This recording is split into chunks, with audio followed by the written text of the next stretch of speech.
L'antivol souple est installé, Timothée choisit une pince coupante. On écarte le plastique, câble par petit câble, on réussit à couper. Je ne sais pas si vous entendez. Voilà. 25 secondes suffisent pour casser le câble. Pour les autres modèles, plus solides, Timothée est contraint d'utiliser une disqueuse, très utilisée par les voleurs. Aux grands mots, les grands moyens. En 14 secondes, cette chaîne épaisse entourée d'une gaine est sectionnée. Il faudra 17 secondes pour casser un antivol pliable et 24 pour le modèle le plus résistant, le U, vendu 90 €. Quoi qu'il arrive, on ne pourra pas être protégé à 100%. Un voleur pourra de toute façon couper un antivol. Il prendra juste plus de temps. En cas de vol, il est aujourd'hui très rare de retrouver le bien. 150 000 vélos sont récupérés chaque année par les autorités.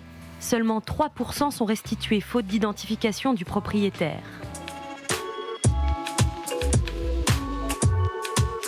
Dans ce parc situé dans les Yvelines, il y a cet après-midi une opportunité à saisir pour tous ces cyclistes.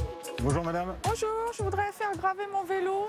Éric Joly, responsable d'un atelier parisien, n'arrête pas. Au moins 50 personnes ont défilé aujourd'hui. Il propose gratuitement d'authentifier des vélos. On tient un registre qui permet, en cas de vol du vélo, si les services de police le retrouvent, de le restituer à son propriétaire. Un matricule appelé Bicycode. Pour identifier le vélo, Éric grave un numéro unique.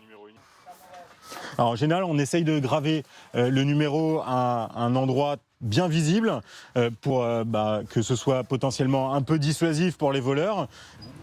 Ça prend quelques secondes.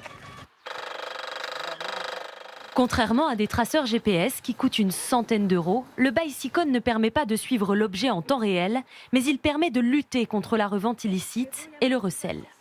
J'ai déjà eu un vélo de volée, donc c'est pour ça que je voulais utiliser ce mode de protection. En France, 235 opérateurs proposent de graver les deux roues. Le Bicycode sera obligatoire pour tous les vélos neufs à partir du 1er janvier 2021. Dans l'actualité à l'étranger, en Biélorussie, Loukachenko a prêté serment hier dans le plus grand des secrets, malgré les manifestations continues depuis son élection en août dernier. Une investiture qui n'a été annoncée qu'une fois la cérémonie terminée. De nombreux opposants au régime ont manifesté, portant de fausses couronnes en carton sur la tête, allusion à l'illégitimité de leur président. Alexandre Loukachenko, dont l'obstination à rester au pouvoir est dénoncée par nombre de pays, dont l'Allemagne et les États-Unis. Aux États-Unis, justement, des manifestations de colère hier soir après l'inculpation d'un seul des 3 policiers impliqués dans la mort de Breonna Taylor. Une infirmière afro-américaine abattue en pleine nuit dans son lit par les forces de l'ordre dans le cadre d'une enquête sur son ex-petite amie. L'agent a donc été inculpé pour mise en danger de la vie d'autrui sans lien direct avec le décès de la jeune femme, ce qui a déclenché des rassemblements spontanés qui ont dégénéré. 2 policiers ont été blessés.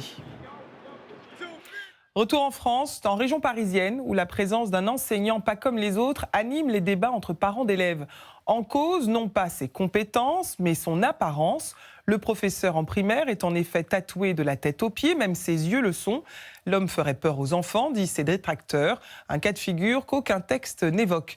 Ludovic Samin, Cécile Bonté et Franck Hédard.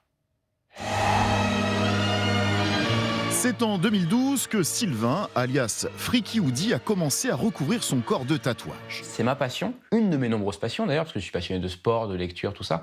Mais c'est juste des passions qui ne se voient pas et qui ne me dérangent pas.